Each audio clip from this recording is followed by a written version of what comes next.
Saan ka galing? Oo. Where have you been? Oo. Di ba? Di ba? Nagustuhan mo ba yung ganon?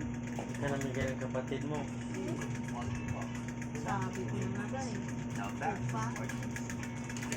Wag na kasi dyan, bebe. Doon lang kay ate, dali na. Ay. Nilalaro. Bilan mo ano ba yung kinakaya lagi? Ano? Iko sa binte ni ma'am.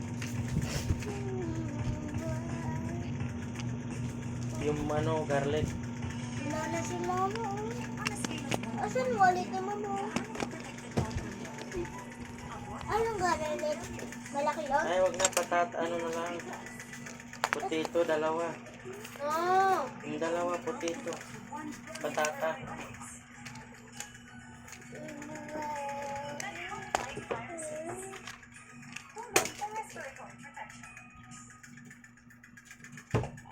Basta ako, Ang kulit na kulit. suggestion ko lang.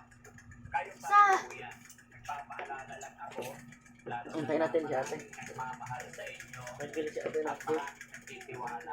Food pagka, Sana alam mo yun. business natin na to, business nyo. Food pagka. Sakto pa lang si ano na, si Agnes. At syempre, higit sa lahat, samahan natin ang dasal. Tiwala kay God. Mga anak, ang sinasabi dito, minsan lang na dumating sa buhay natin ang chance na ito. Kapag tayo ay sumablay dito, mahirap lang hanapin ulit, mahirap lang paulit ulit, mahirap lang umakoy ulit. Kaya, sabayan mo ang ating pag-amin, sabayan mo, sana masabayan natin. Kasi sa meditation, tulungan nyo sila. Di ba? Sa tima sa family. Kasi kung isa, dalawa lang, hindi mabubuo ang tricycle, hindi magiging tripod kung kulang sa gulong. Kaya, teamwork po kayo. Para mag-usap-usap kayo.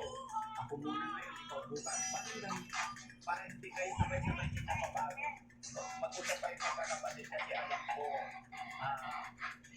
malakas din ang hasak ng cellphone minsan eh. So, para hindi na ubusan ng tao. So, mag-usap kayo kung si Ate Johnny, si Colin, Martin, gano'n. Para po kayo sa mag-schedule.